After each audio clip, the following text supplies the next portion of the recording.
I'm Mandy Yarkich from Creative Matters, and you're listening to Creative Matters on Air, where I have conversations with new and established artists from around New Zealand. I love to listen to artists' stories and learn about their creative process, and maybe you do too, which is why I've made this podcast, to inspire, inform and educate. I hope you can take away something positive and encouraging from each of these amazing stories to help you on your own creative journey. Hi and welcome to Creative Matters podcast. This is episode 44. Thank you for joining me. Today I'm delighted to be talking to Sarah Barton-Hills. Sarah is a painter and photographer based in Auckland, New Zealand. As a girl, Sarah was drawn to pattern, colour and texture. She constantly drew, sculpted, photographed, sewed and created with fabric to express her deep fascination with these elements, inspired by her New Zealand bush-clad Waitakere surroundings. Through her career in fashion and textile design, retail, visual merchandising and interiors, she has honed her eye for detail, layout, design and colour. As her children have become more independent, Sarah has returned to her love of art, primarily embracing her painting and photography practices. Sarah's still life, portrait and landscape paintings are rich and gorgeous and full of joy. Her appreciation for nature, texture, colour and light are revealed in her vibrant, tactile pieces. In this episode, we discuss how beautiful as well as traumatic experiences have informed her creative perspective on life, and how she managed to finally devote herself to a full-time art practice. I love talking to Sarah, and I'm sure you'll enjoy hearing her touching story. You can see images of Sarah's beautiful paintings and some of her photographs on our blog at creativematters.co.nz, and also check out her website, sarahbartonhills.com. Good morning, Sarah. Hi, Mandy. How are you? I'm very well, thank you. It's lovely to have you here. Thank you very much for coming and welcome to Creative Matters. You're very welcome. I'm really happy to be here today. Thank you. And it's it has taken some time with COVID and other distractions, but you're here and can't wait to hear your story. Yeah, it has. It's taken some time, but yeah, good to be here. Here we are. So, Sarah, you describe yourself as a shower singer, camera-wielding walker, mama, travel lover, water baby from way back. And you think of yourself as someone who is inspired by everything. Yes, indeed, that is true. Yeah. So you're going to have a very interesting story, I'm sure. So can we go back to the beginning and you tell us something about your childhood? Yeah, sure. So I grew up in Titirangi in the Waitakeres in Auckland, and with my mum and dad. I was an only child. We had a great network of creative friends. We were part of the Titirangi Folk Club, and just the environment up there was super creative, really. We had clay banks at the end of the road, horse paddocks, matchbox cars. We were free range kids. It was the neighbour had the neighbour's parents had the dinner bell, and we would all hear it from a kilometre away and get back on our bikes and come up the hill from making dirt tracks in the clay down by the horses. So it was a really great upbringing, and my parents really they really just immersed themselves in that creative environment. My mum painted, but just kind of for pleasure, really, not for any other purpose. But she was an incredible sewer, and my dad took photographs just as a hobby. But we were always, I was always dragged from pillar to post, actually, when we were on holiday, going to different pottery shops or galleries along the way. And I was that kid at the Fletcher Challenge Ceramic Awards, sitting on the plinths, endless hours. God, I don't know what I was doing. We didn't have phones, didn't have an iPad, gazing around while they chose their one special piece that they could try and afford for the year from that. So that would be a full Sunday afternoon feast for them and complete boredom for me. But I think it obviously rubbed off because as I grew up, that was really where my direction took me. And you just had that sort of love of art, I guess, that was instilled in your family. Yeah, and I guess it was really part of me anyway. My grandmother, my mum's side, had been a painter as well. She painted on ceramic plates, which we've still got a large number of beautiful floral pieces and some landscapes on tiles and things like that. And just thinking back, I do remember very early on at school even, I remember a particular, we had some sort of gardening competition in the first year of primary school, and I always kind of, I guess my parents, it was the 70s and they were kind of out of the box thinkers. They'd left central Auckland and gone off to the Waitakeres where it was gravel roads at the time, and just trying to get away from the craziness and just do their own thing. And we were told to come in with some creation that we would make on the day. And I decided to pull a head off one of my baby dolls, and I plonked it in some soil and decorated the soil with flowers, pansies and whatnot. Wow. And won first prize. Really? I was 5. How amazing. And that was the doll's head. The doll's head, bald doll's head, baby doll with moving arms and legs, but not much else. It's quite a contemporary installation, isn't it, really, when you think about it? Yeah. Yes, I remember my mum teaching me to sew really early on. I think around the same time I made my first skirt, which was literally a piece of gorgeous black, green and white. I remember it so well, tropical fabric. And I made this skirt, which literally consisted of a piece of fabric and a button and a buttonhole. I was very, very proud. But my mum really led me into that kind of creative realm. I was always following her around, waiting for her to finish some leatherworks class or pottery class or something. So I guess it was always going to be in my life, whether it was going to be as a career or not. When I was 9, my mum died, so that was obviously really difficult. And it was just Dad and I, but what she gave to us really stayed with us, and they were very much in love. So we held on tightly to that. And we were a tight little unit of 2. Oh, I'm so sorry. That's really sad, isn't it? Yeah. But I mean, it's beautiful that she's been able to give you so much of her. Yeah. Through that you're kind of living a life. Absolutely. That she's kind of guided you on at the beginning. Absolutely. And what she really gave me from that was being able to then dive into the creative stuff as a way to cope with that loss. And I really did. I was really threw myself into it. At primary school, I got the opportunity to do a beautiful mural with 3 other 5 kids, and we did it on one of the inside walls of one of our buildings. It was Rangi and Papa, this beautiful, I think it's about 4 metre long mural, and we all just took a spot and created that. And I just had a lot of opportunities, created opportunities for myself to bring that forward and really express myself. And I would just spend hours and hours drawing, and mostly drawing at the time. My dad worked for a paper company, BJ Ball, which was taken up by Fletcher Challenge, I think. And so I had reams and reams of beautiful, beautiful acid-free papers and cardboards. And what a dream. It was a dream. It was a dream. I remember at intermediate school, I was... this reads into something else too, which is... later discovering in life that I've got dyslexia.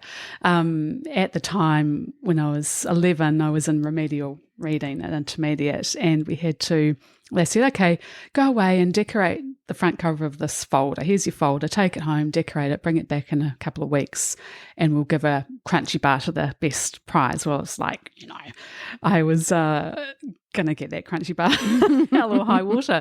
So I had this beautiful calendar I'd been given that year by one of our family friends, and one particular page had a beautiful little bunny rabbit on it, and it was amongst daisies or something, and that took my fancy. So I commenced drawing it, took my folder into school, and they promptly started accusing me of, well, how did you get this on here? How did you copy this? Did you trace it? No, she can't have traced it. Bring us in the original. We need, So instead of actually celebrating. Yeah. I sort of got accused of actually somehow tracing it onto this folder, which was quite a thick manila folder. Really? But eventually they had to give me the crunchy bar. Oh, wow. So it became a slight interrogation initially. Just a little bit. Oh, how strange. But obviously weren't used to that kind of talent at that age. So all this creativity, Sarah, did it kind of travel into your high school years? Yeah, it absolutely did. I mean, parents back then were pretty hands-off, but I think somehow secretly my dad made sure I was in the art room for my form class. I went to Green Bay High School, and we had vertical forms for our classes. So they were spread all amongst the school. I was literally in the art room for my form class, so I almost lived in that room from there on in. I don't remember much of the earlier years. I think there was just a lot of drawing going on, maybe some printmaking. But coming into 6th and 7th form, year 12 and 13, as they call it now, we had a changeover of art teachers, and these two women were friends actually, and oh my gosh, they were incredible. They were so inspiring, and they really picked up on, they were quite intuitive with their students, and they could see the ones that were really passionate. I remember one of them literally slapping down this enormous book in front of me one day. I must have been slow to pack up or something, and she used that opportunity, and it was Diego Rivera, this enormous book, and I was allowed to take it home, and it just completely, I was there again. I was like, oh, this is, wow, amazing. And then obviously Frida Kahlo from that, and just went down a complete rabbit warren. By the end of, early in 7th form, I was... They literally gave me keys to the art room, so I was there between 8 and 3 when I wasn't in my other classes, really. How great! Isn't it amazing? So many people I've spoken to have spoken about their art teachers, and it's. I mean, teachers in general can be such a massive influence on kids, but the art teacher where you find that happy place. Oh, absolutely, yeah. Adele Kennedy was one of them, and I'd love to hear from her if you're out there, Adele, because she was just incredible. Yeah. We ended up being very good friends, and you can't do this these days, but we would often be around at her place, really, on the weekend, just hanging out as a group. It was amazing, just being creative and talking about creative things and artists, and being immersed in it. Yeah, that's incredible, isn't it? Well, she obviously went the extra mile. Yeah, she really did. Yeah.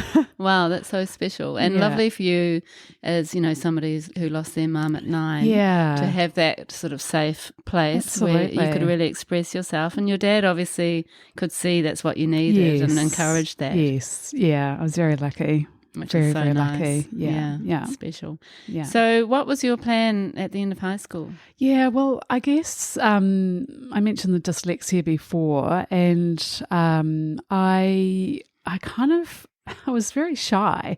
So I really, and also just didn't think I was capable of many things. And I guess I'd wanted to be an architect actually, but I just didn't think I had the maths skills. So I went off to AUT. They pushed me hard to apply for Elam, and I actually was lucky enough to partake in an exhibition that an art gallery opened for a while in High Street for young emerging artists, and they put all the bursary portfolios in, or the top ones from the country, and I was lucky enough to be in that exhibition, and from that I had two patrons come forward, two separate people who wanted to put me through art school. Oh my gosh. Which was very exciting. Wow. Yeah. That's amazing. Amazing moment. But the funny thing was that my Year 13 portfolio, I was so attached to it because even though I loved art, in seventh form I went in kind of not really being able to paint. I was good at drawing, but I had to really, really learn to paint that year. And so the portfolio was a real labour of love. As I said, I was in there a lot, but I was really learning on the job. And the condition was with these patrons that they wanted my portfolio, and I wasn't willing to give it up. I was super attached. I'd put my heart and soul into that work, and I couldn't sell it. Wow. I did sell one of the drawings to a dean at the school, which is really a buzz, but I just couldn't part with my whole portfolio. In fact, I've still got it. That's so it's great. It's emetic because I pull it out every now and then because it makes me just kind of look at, especially sometimes in art, it's so up and down, whether you're immersed in as a professional practice or just for yourself, and you might just think you're rubbish and screw up work and throw it in the bin or take it off the canvas, or it's good to have those moments when you can go, hey, I accomplished something, whether it's for other people or not. So and that's where you started. Yeah. That's interesting, isn't it? That they wanted the portfolio. Yeah. Shame that you couldn't just paint them a painting. Yeah, I know. So did you go to Elam? No, I didn't. I was also very stubborn and pragmatic, and I was really wanting to make sure that I wasn't a starving artist. I wanted to be able to stand on my 2 feet. I wanted to be some sort of, businesswoman and make it big. I don't know quite why and when and how I was going to do that. And then it kind of transitioned into, well, I'm going to do something creative, but I'm going to go to AUT and be, really practical about this.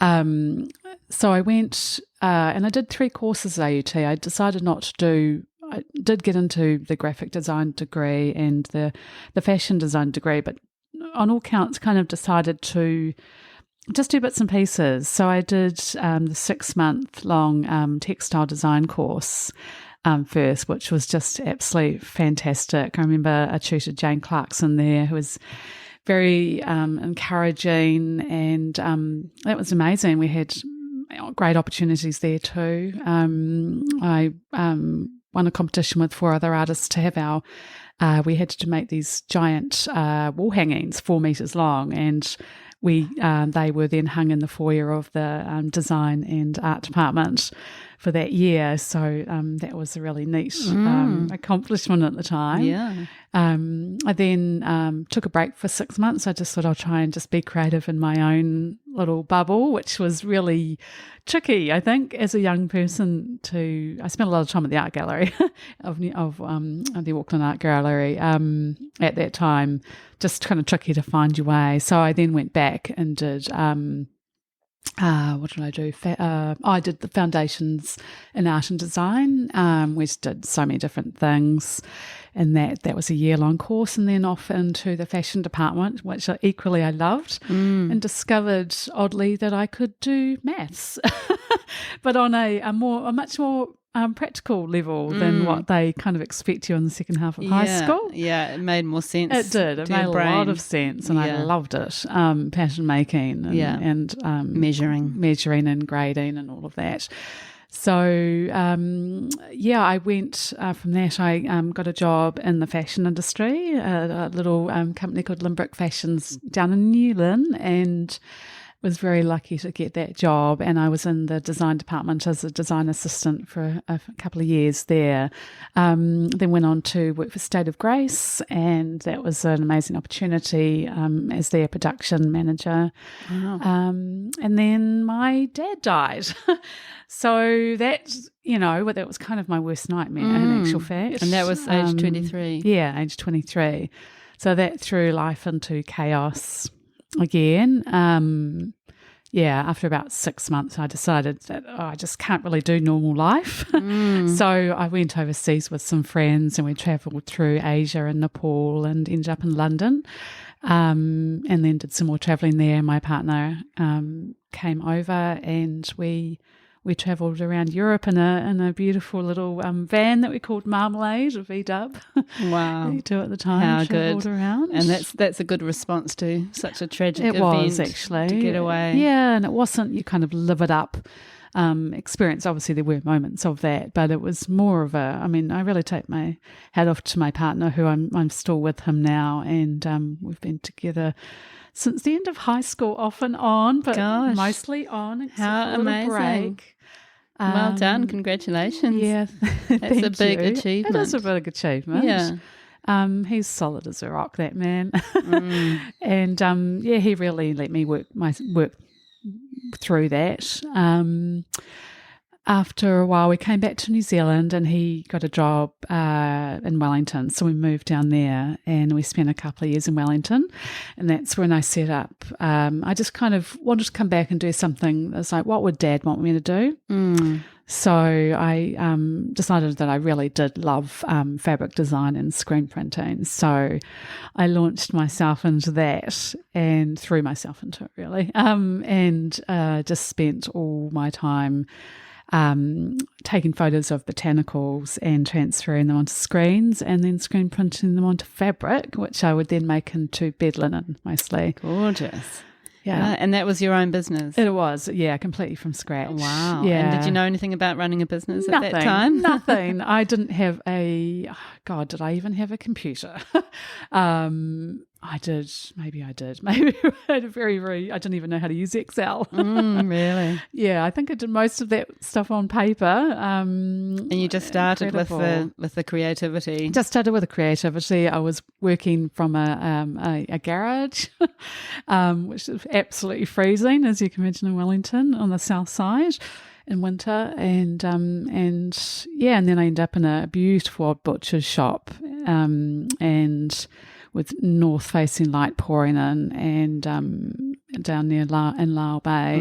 Cool. Yeah. But I just loved that. I ended up with a beautiful mentor in Auckland through my mother-in-law's friend, and she got me in touch with this lady who really encouraged me and made sure I had publicity, and so, got me into Next magazine a few times, and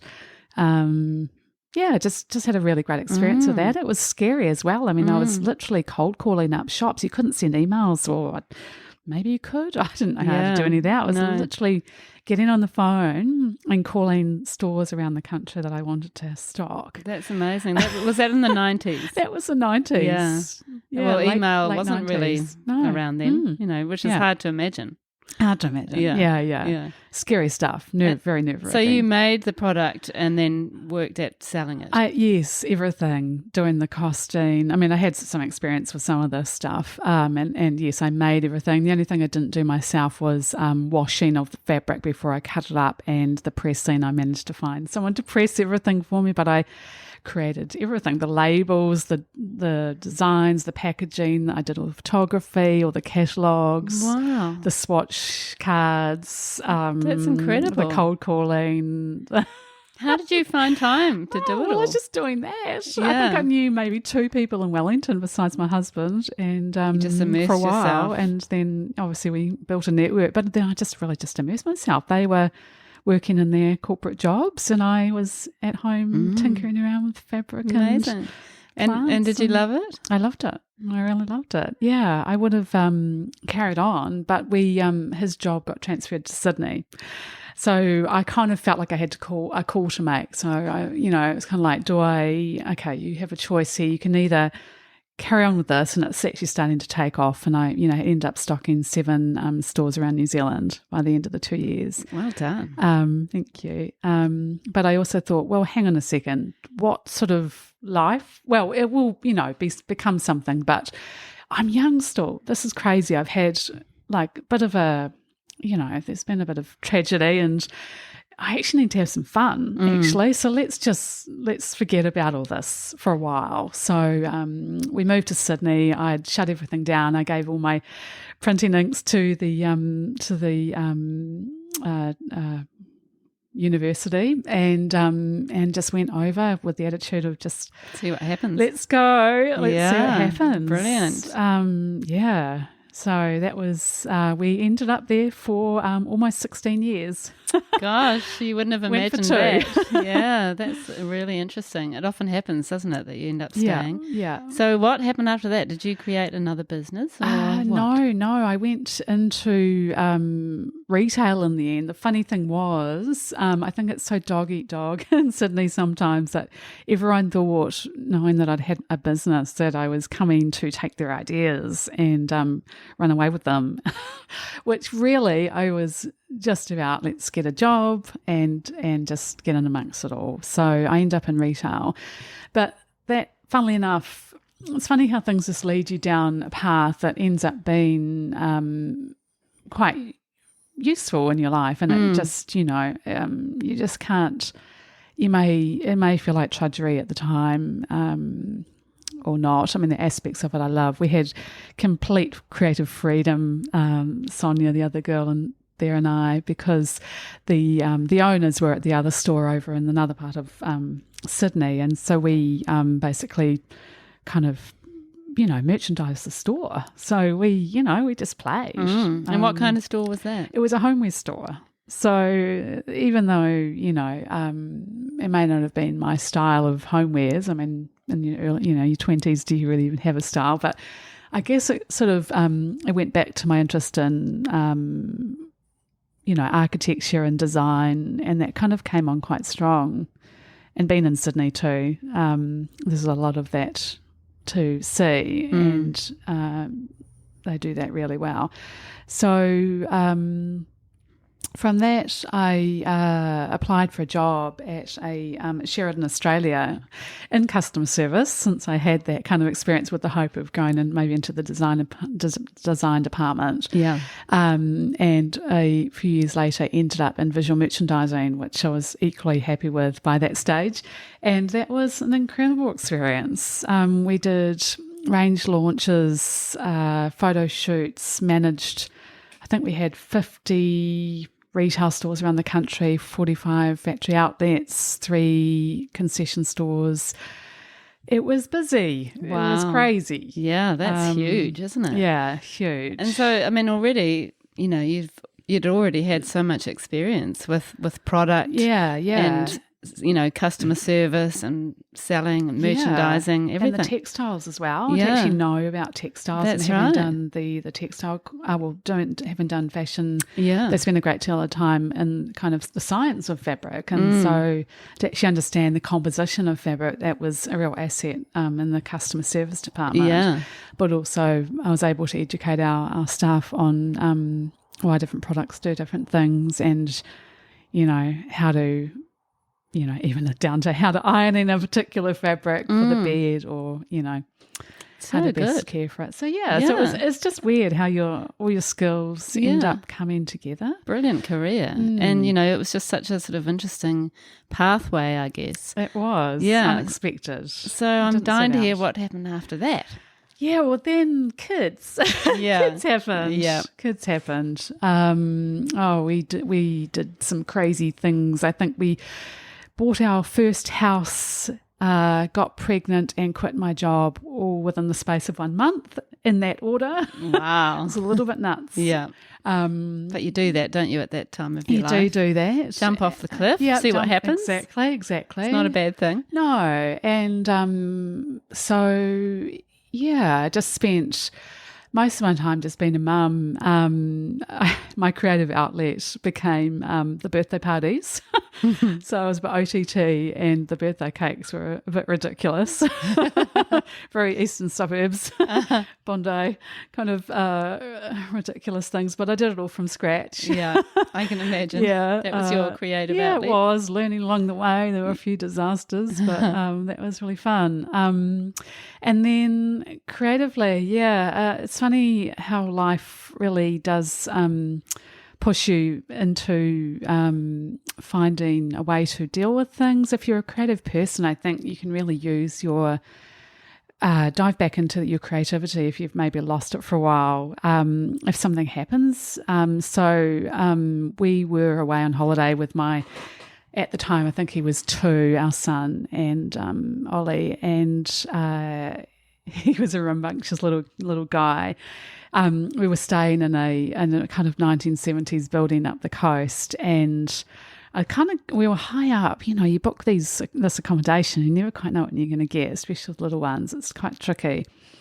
And I remember at the time thinking that the windows in the bedrooms weren't particularly safe, and so we'd put him in a different bedroom from the one that was really not going to be good for him. And I remember just sitting there going, oh, we can finally relax, put him down for sleep. And I just kind of had this jolt. I looked up from my magazine, and my husband Jared's like, what? And I just sprinted, not to the room where he was asleep, but to the other room with the unsafe window. And I got in there just as he was reaching back to push for the second time. Basically, he'd slid this window open. There was no catch on it at all, and there was a mosquito screen, and then that was it. And the mosquito screen, as a mum, paranoid, checked it all out. It was literally not attached. It was just, if you leant on it, the whole thing was going to fall 10 stories down to the ground. So he was leaning back, about to push on this mosquito screen. Oh my goodness. So that must have been absolutely that was just terrifying. Horrendously. Oh, I've got goosebumps just hearing that story. That's every parent's nightmare. Absolutely. And so easily can happen. Oh my gosh. If I, like 1 second later. God. But you saved him. Yeah, I just think you've got to trust your instincts as a parent and as a human being, really. We do have this sense, and your gut reaction to something is often, not always, but often right. Especially that mother instinct. Yeah. So we got home, and I hadn't painted since, gosh, Sheridan had been such a big job. So really I hadn't painted, I don't think, since I had a little dabble while I was pregnant, and that was it. And I was like, I need to buy a canvas. I need to express this sense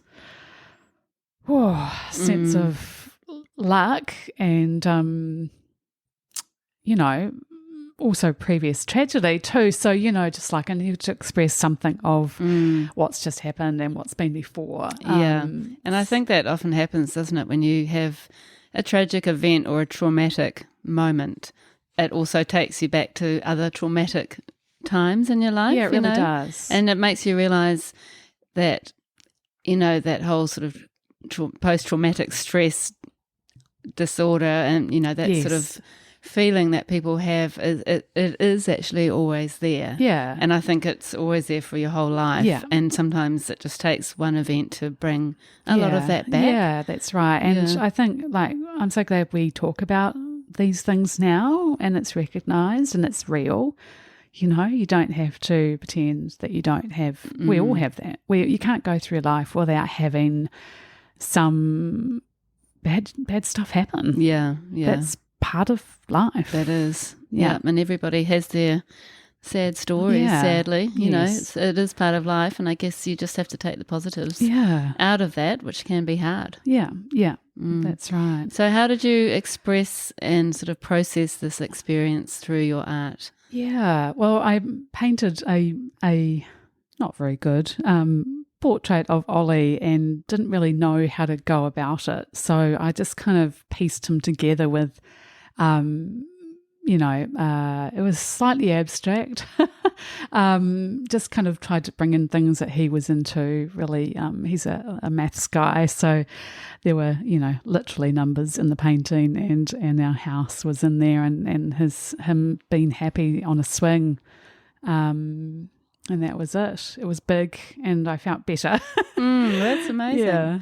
And have you still got that painting? I have, actually, yeah. At home? And it just started me on that road again. Wow. Super lucky to live where we lived and have the Waverley Willara Art Centre just up the road. So just kind of jumped into quite a few different courses over the next few years with some just incredible artists, Australian renowned artists who teach too. So it was fantastic. So yeah, that's where I really did feel a want to do some portraiture work. So I did some courses there and found oil paint.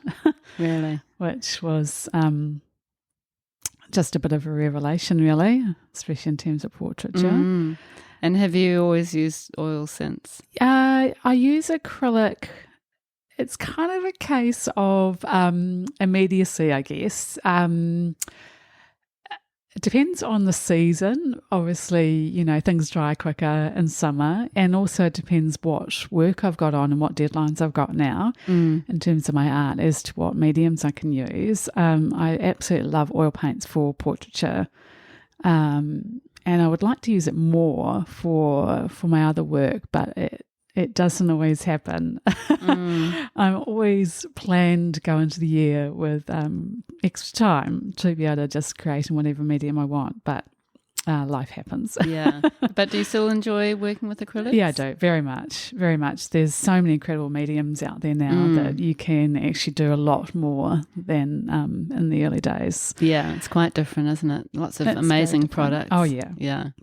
So from the portrait of Ollie, what happened then? Yeah, it was just really random. I didn't really have a direction at all. I was more kind of like it would be someone's birthday.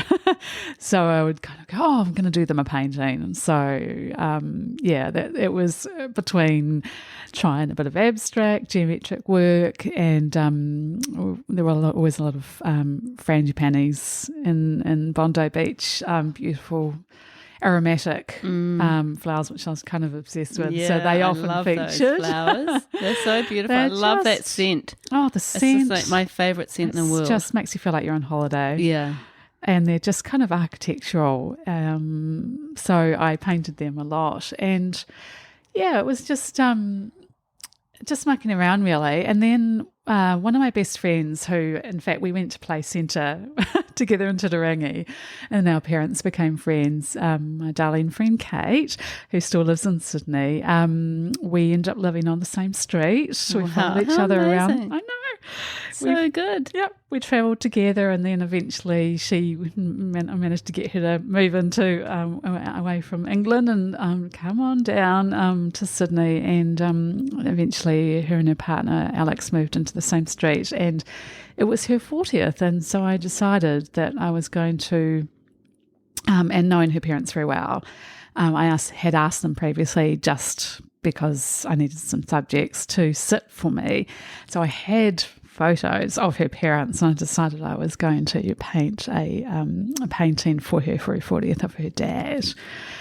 How incredible. Yeah, and I just do this. I set myself these enormous goals. I had no clue whether I had the capability to paint this portrait. It was still wet.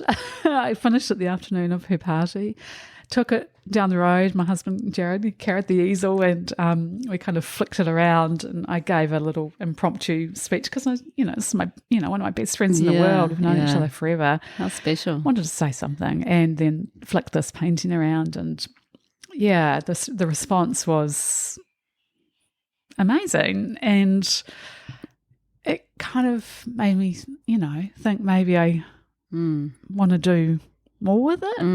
I had such an amazing response from that, and I just until we moved back, I think it was maybe 3 years later we moved back to Auckland, but every time I would walk into her lounge and see it, I'd feel connected to him and to her obviously, but also I was like, I painted that. I was kind of stunned. Sometimes I don't think you see yourself, other people see you, and I didn't kind of. I don't know. I still find, and an artist friend commented the other day on one of my paintings on Instagram, and I I said to her, well, it's great, thank you. It's one of my favourite paintings too, but I don't know how I'm going to do the next one. Yeah, somebody talked about that in, I think it was Gay in one of the podcasts, that sort of feeling like you've done your best painting and where do you go from here? Exactly. Yeah, it's interesting. No idea.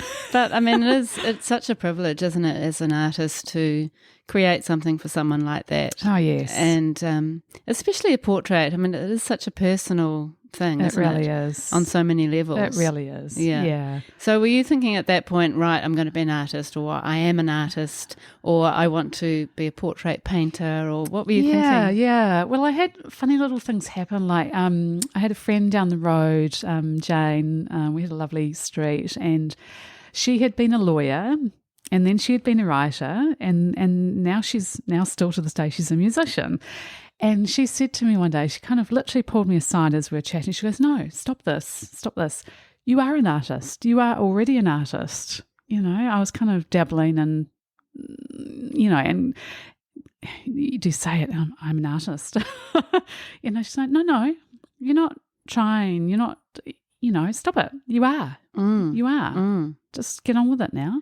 Yeah, which is great to be told that. Really. And it is so fascinating, isn't it, the way that title is a tricky one for so many people. It's a tricky one. Which is weird. It's like, you know, if you're a builder, nobody's like, oh, I can't say I'm a builder. No, that's right. I mean, what's the difference? Yeah, that's it. It's just what you do. Constitutes it. Yeah. Yeah, and it's like, so I think New Zealand is so, I don't know, not that I would say, you know, I'm highly successful, but people are, you know, we're so modest and humble, which is a wonderful thing. But we can't even call ourselves what we are because we're too humble about I wonder if it. other countries people in other countries actually have this attitude. No, they don't. I don't think they would in America. Australia is so different. It's funny, isn't they it? really just... Yeah, they get on with it, and they're just really confident and proud, and I think we can learn from that a little bit. Yeah, so to all you listeners, you know, a shout out to all of us people making stuff. We are artists, and it's okay to call yourself that.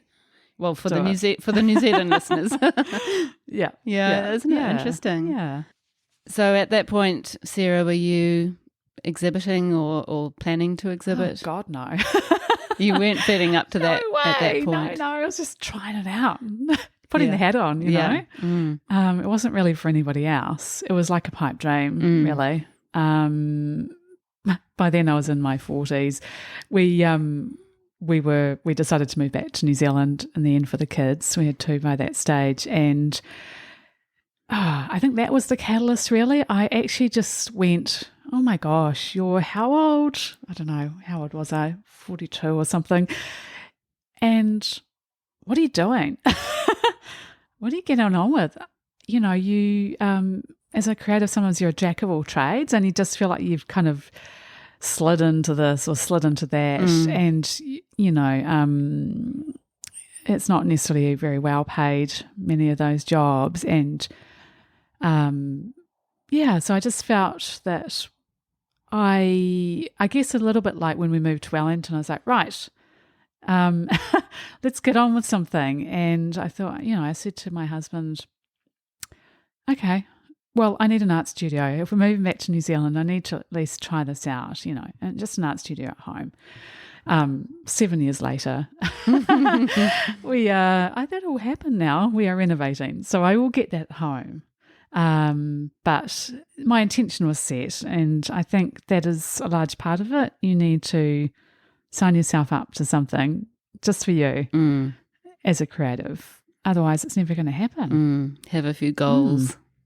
Yeah, and just get that direction, I guess, to where you want to be. Yeah, that's right. That's right. And then a few years ago, one of our children was at one of our local schools in Devonport, and they were actually the first school. It's the Vauxhall Road, what am I saying?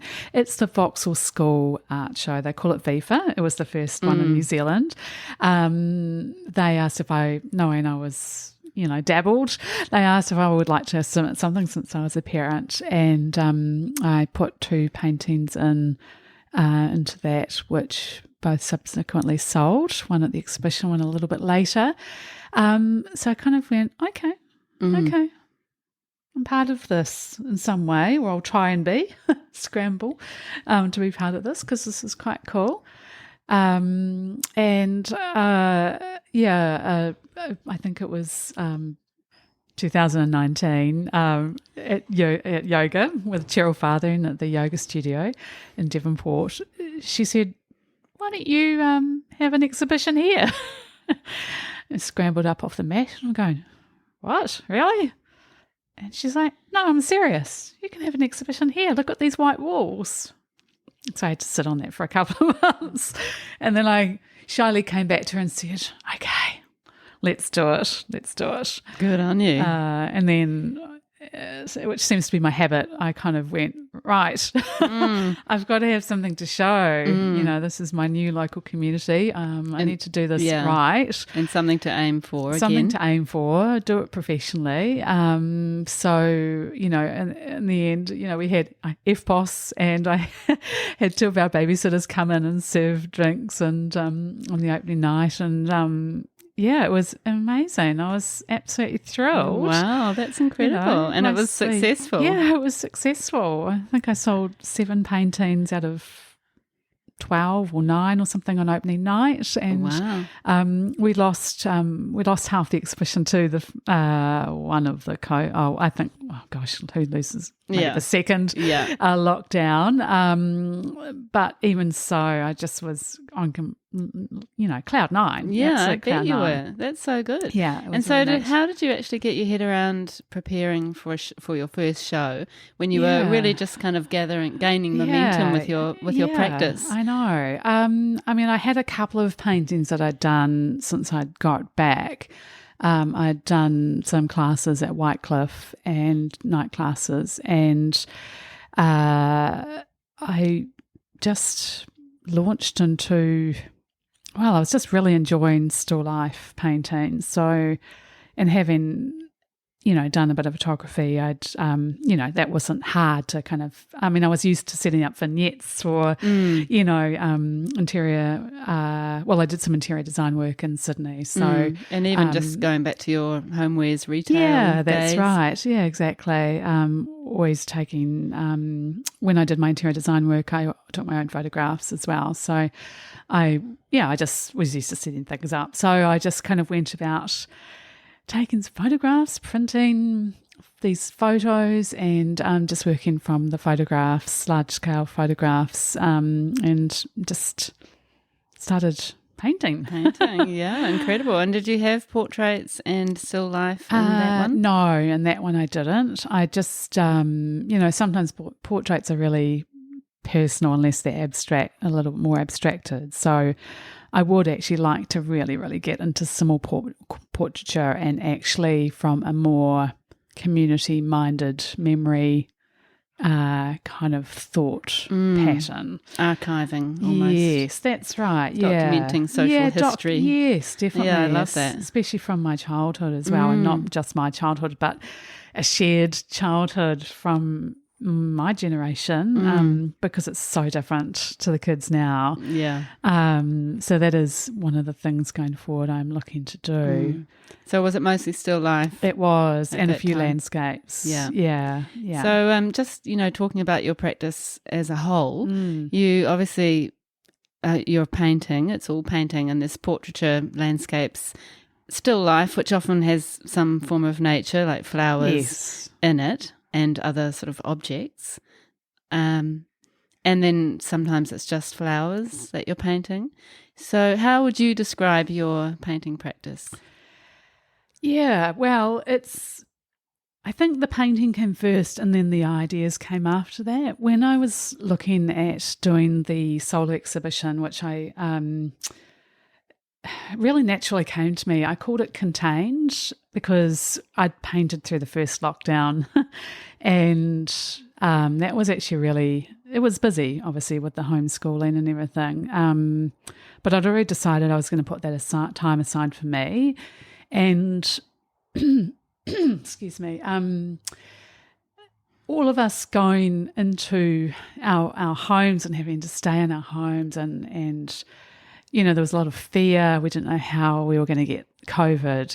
If you're walking on the street without a mask, you're going to get COVID. So much unknown. We're all shrinking back into our cocoons, really, in a sense. And but I found that really cathartic. So I think, doing that collectively really helped inspire my work. I even though it was just still life, it kind of wasn't. I was looking at vessels almost as if they're us. So they were containers holding water and flowers. But to me, when I look at a vase of flowers and I see the stems in the water, I see so much in that. There's, when I take my photographs, I'm really particular about the light, whether it's, often I shoot late afternoon because I just love either completely composing my lighting or our kitchen faces west and I get this lovely long stream of light coming through and I can take these photos on the kitchen bench and then I've got the reflections and I've got long shadows. It just kind of relates to people as well. We were all we had to be subdued and really go back into ourselves and you had a lot of free time. So, how are you going to use that time and, being constructive and just kind of thinking also like this is life and death stuff too and that coming up again and then going what's important and life is short. So all of that stuff kind of came into it. Yeah, and I guess you were, like you always do or always have, you were using your art practice to process some other stuff. Yeah, definitely, yeah. Like a lot of I can't remember the names of the paintings off the top of my head, but you can see a few of them on my website. Things like family gathering and, what else was there? There's a new one actually, I guess we could talk about that. Yes. Relates to all this. I did a series. Well, I'll talk about this particular painting maybe. Yeah. It's called Ode, and I was searching for a name, and that just was the right name in the end. So this particular painting is a still life. In fact, we just had a call. We just had a text, didn't we? Yes, we were did. Setting up from Tururu Gallery to tell me this morning it is sold. So the strangest little, I wouldn't call it a coincidence. I'd call it serendipity. Yeah, serendipity. Yeah, because we were just talking about it because I said to Sarah, this was my favourite one of yours because I just absolutely love it. And I said I'd love to own it. And then like within 10 minutes, got the text to say it had been sold at your gallery. So yeah, congratulations on that. Thank you so much. Yeah, so tell us about that one. Yeah, I'm thrilled it sold, but I'm also a little bit sad because this it's called Ode because it's an ode to my mum. And I went to Brown School of Art last year. I did year 3 with Catherine Stevens and Matthew Brown, and it was just absolutely fantastic. That year is all about exploring your ideas, and it's really about pushing your practice rather than what you're actually generating, although that's important too. Great group of like-minded artists, and I really wanted to delve back into, I still wanted to work with the still life, but also incorporate, just think about a bit more deeply about incorporating those ideas of family connection and our formative years and what from that propels us forward.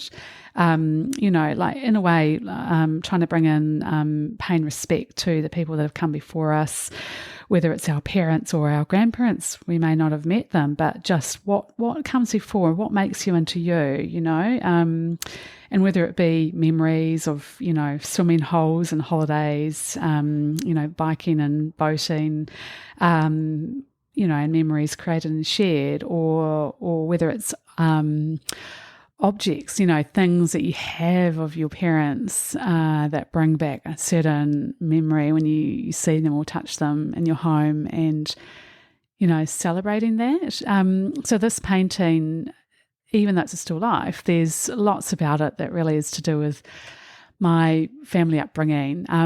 My mum she really didn't get to live her full creative life, I don't think, but she did everything she could. They built their own home like in the late 1960s, a beautiful kind of Frank Lloyd Wright inspired house with just, light coming in the way, they really thought about the light and the layout. And then she filled this home with obviously this beautiful pottery that they would save up for. And we had kauri trees on our land. And so, she would be gathering, off the floor under these kauri trees. So in this painting, I've got stems slightly abstracted in the back of this painting of kauri stems. And just, there were always, vignettes around the house, things, often dried things that she'd just found on the ground, or maybe incorporating that with some flowers if, it wasn't kind of the thing in the 70s to go and buy flowers, but maybe someone had given them to her, and there was always a vase full of things and beautiful light coming through the trees, or rain, as the case may be in Titirangi. So I just kind of wanted to work with that. So I did a series of portraits and still lifes for this end of year exhibition at the end of year 3 last year, just really tying it all together. And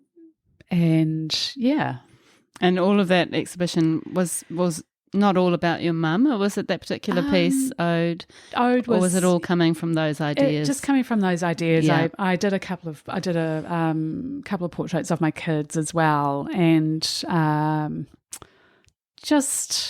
quite directly expressing, my love for them, obviously. But that was kind of the starting point, and then I wanted to delve back into doing some more portraiture work, but also just portraits on the landscape and faded. How old photos, the colour was just coming in the 70s, so it was kind of either garish or, if we've still got these photos and they haven't been stored very well, it's kind of faded out. Yeah, and quite sort of pinky. Yeah, and I love that. Yeah. So I'd love to continue. I'm going to continue that series, but I'm really also on the hunt for, I just want to do it as a kind of collective community thing as well, just whether people, they're done as commissions or not, but just as a series of community memories, really, of that time. Yeah, it sounds beautiful. Yeah. And when you think about your painting, and even thinking particularly about that ode painting, how would you describe the way you paint? Well, people have described my work as expressionist. I kind of delve in and out between slightly abstract and really detailed. I tend to stand while I paint, but then near the end I often sit down. I find that I need to standing kind of makes me impatient, and that's where I like to do the big stuff. If I have to do a small work, I sit. Obviously use smaller brushes, but I just find it really kind of centres me down into that detail as well. So yeah, I love doing the ground.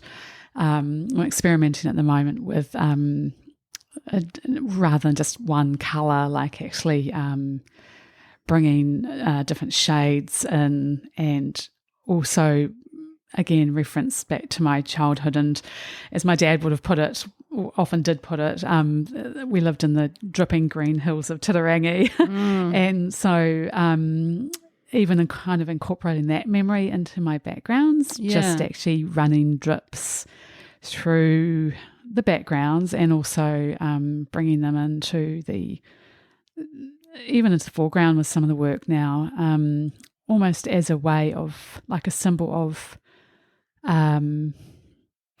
you could see it as a symbol of loss, but I see it more as I'm taking the time, I'm watching the drips where they go. Sometimes I'm manipulating them, but in a kind of, they're leading the way, but I'm maneuvering them. I don't know, I find it almost like being on a road trip with my dad again, and just watching this these drips coming down.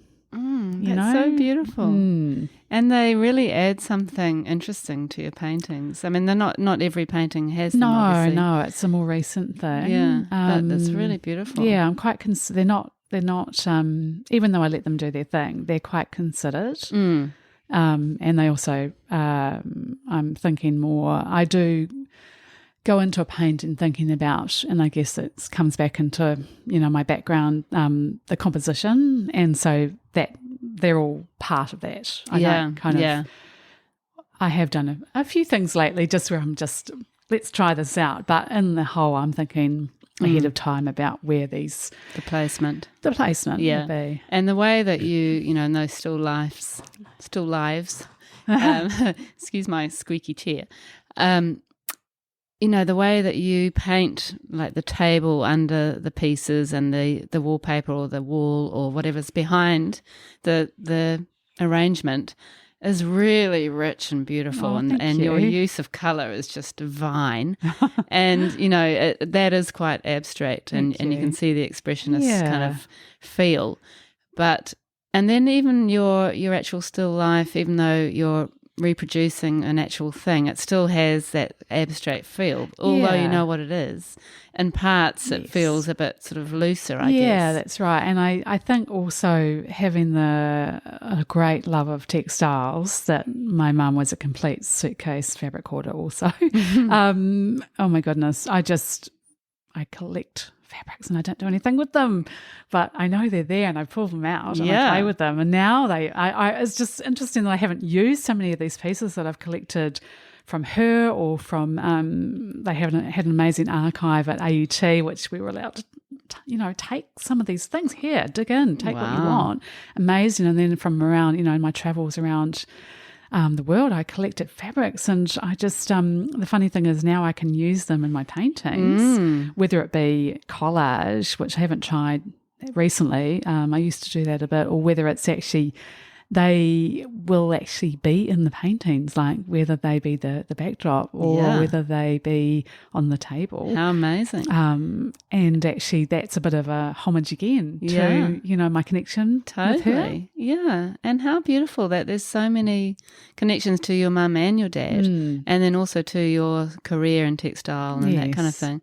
And I guess it's probably like a sort of osmosis thing where you've seen those fabrics, they're in your head somewhere and they kind of come out in different ways. Yeah, that's right. Even if it's just like a little pop of a colour against another colour. Or a little pattern idea that's definitely inspired something else. Yeah, absolutely. And would you say your work is painterly? Yes, I'd say it's painterly. Yeah. I do like a bit of texture. Yeah, and so you can really, you can see that sort of richness and sort of thickness and texture of the paint. Yeah, and I'm also really, I don't know if it's common practice, but I do really like to play with matte and textured and shiny finishes in one painting. Using mediums? Using mediums. I'm working on one at the moment where I've actually gone back over the top and made the shadows matte, and nice. They have it's got a life of its own like that. I love that idea. It's a bit of a glaze, and so you can see what's come before it through it, but it's had this matte put on top, so it's a bit more interesting, hopefully. Yeah. It's very rich and textural sort of across the board, isn't it? Yeah. And how would you describe your colour palette? I love colour. Oh my goodness. Right from obviously early days, my parents loved to collect, obviously, as you know, pottery and a bit of art, and they're a bit eclectic. Oh gosh, yeah. I just love colour. I find it hard not to bring all the colours into every painting. I'm trying to be more considerate about it now. Why? Well, I guess just from the commercial standpoint, when I've got deadlines for exhibitions, and I do want to sell work now, it's not just for me. It's I love getting out and meeting people that, it's a kind of a key thing to, I guess, say this, like, like that my work is interesting to other people, and I feel shy about that, but I'm like, oh, wow, really? Do you? I still feel like that, really, and I love that though. And you still get, I just get an absolute buzz when people are excited by my work, and that I get to create, and that's what I have to do now. I cannot be creative as a person. It's just absolute necessity. That's you, yeah. Like some people go for a run, and I have to paint, or I have to do something creative. Yeah.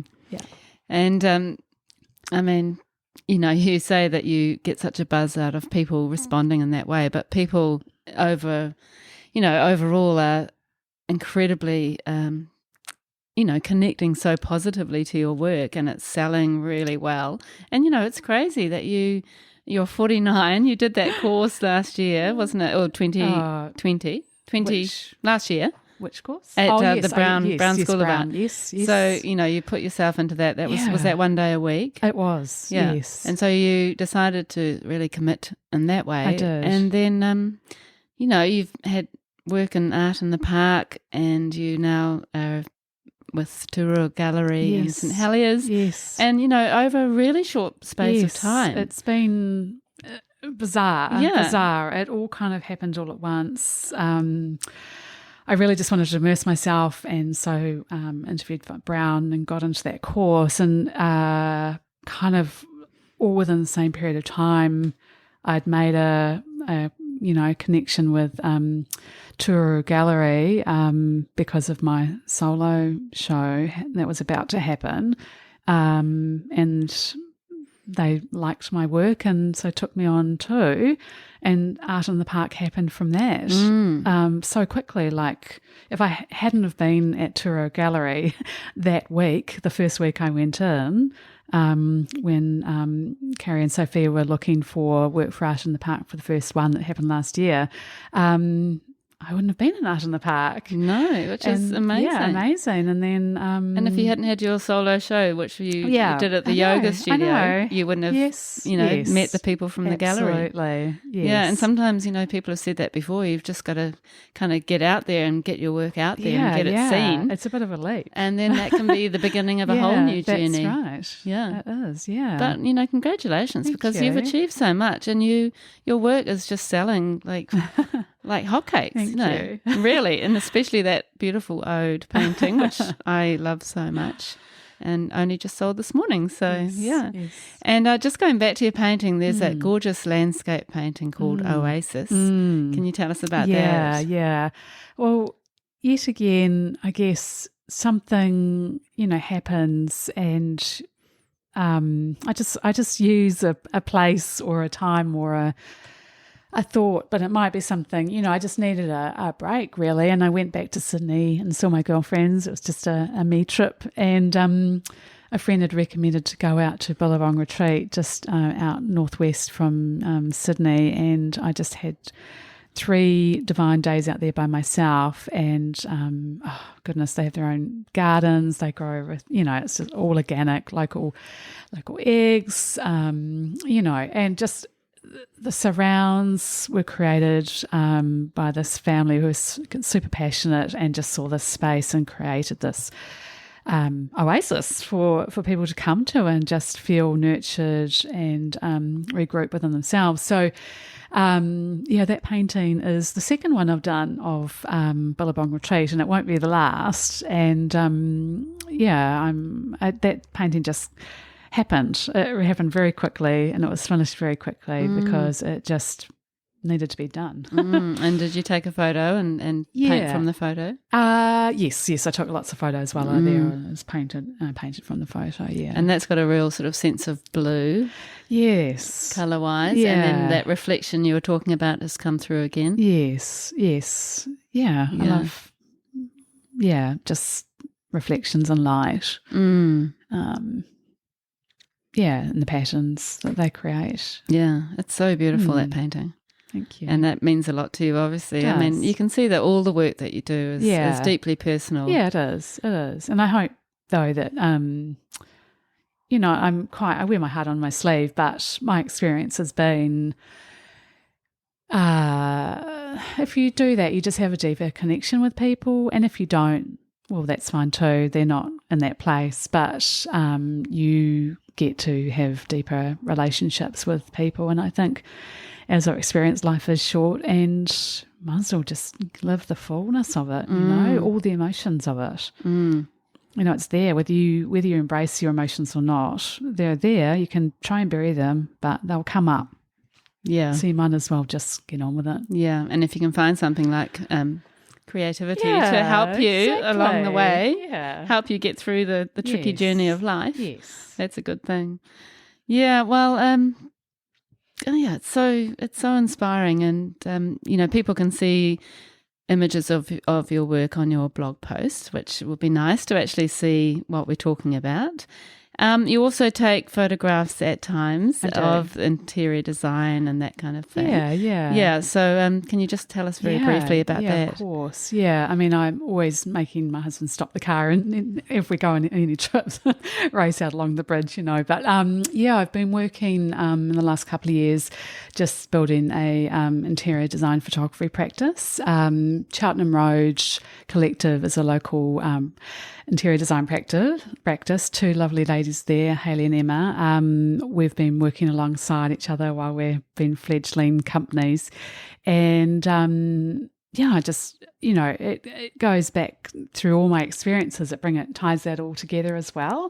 So I've really been enjoying getting that rolling and hopefully doing some good work. So I really enjoy that side of things too. And also I think it can be a little bit isolating painting. Often we're in our I'm at my kitchen bench at the moment,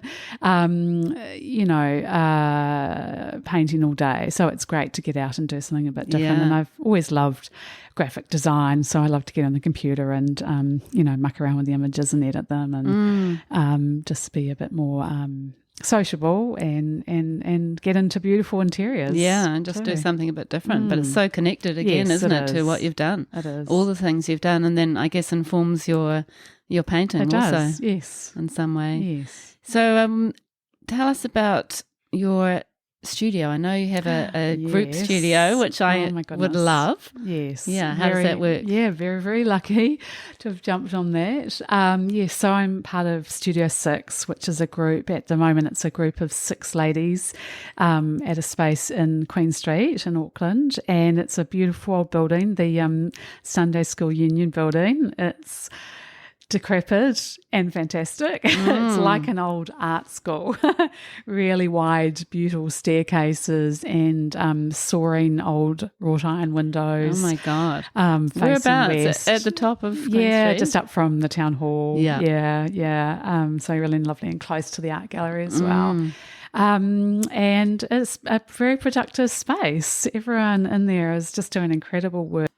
Mandy, Karen, Robin, Gemma, Carol and Michelle, and they're all doing quite different, all painters, but all doing quite different work. But it's just such a buzz, especially when, we've mostly got our AirPods in, after the initial catch-up, but it's just lovely to have a space with other creatives. I can imagine. Yeah. And how do you find travelling into town? Yeah, I'm kind of used to it now. I just the spot came up, and so I just jumped on it, and then I just thought I'll just deal with the travel later, but I'm good kind of thinking time, I guess. Yeah, good thinking time. I always put on an art podcast, Creative Matters or something similar on the way in, and it's just it's that transition, I guess, from home life and that kind of craziness to the creative craziness. So it's in some ways that travel can be a nice kind of transition from the craziness to the art craziness. Exactly. Yeah. Oh, that sounds brilliant.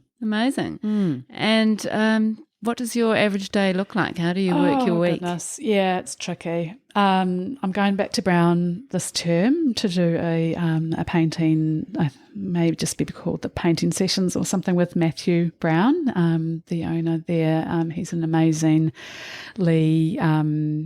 gifted artist, but also an amazingly generous tutor, and so I will go back in there. So that will cover me for Monday afternoons because otherwise the week gets away. I love painting on a Friday. That's definitely a painting day, and I try to slip in another day somewhere in the week. It really just depends on what's going on. So you're going back to Brown's, so you have that sort of definite painting exactly. day. Yes, yeah, yes. It's that's brilliant. a 1 to 4, and it just means that it's I'm locking myself in to dedicate that time to it's it, a good because way to do it. Yeah, otherwise the week just slips away. Yeah. I get into the studio, I'd say 1 day a week, and I try to make it a long day, long school day, or longer if I can, if my husband's working from home. And then when I'm really in exhibition mode, I'm in there at the weekends as well, or painting madly till the sun goes down at home. I've learnt now not to paint at night. I'm hoping maybe once we do get this reno done and I have my studio, I will actually research how to have some lights that will be suitable for night painting, but I found it was just all turning to various shades of brown. Yeah, and you get up in the morning and you think, God. hello, where did you come from? Naughty little painting. Naughty. Oh, it's funny. And which artists, are there any particular artists who inspire you? Oh my goodness, yes, there are. I am drawn to colour, and I'm drawn to a lot of Australian artists because of that, really.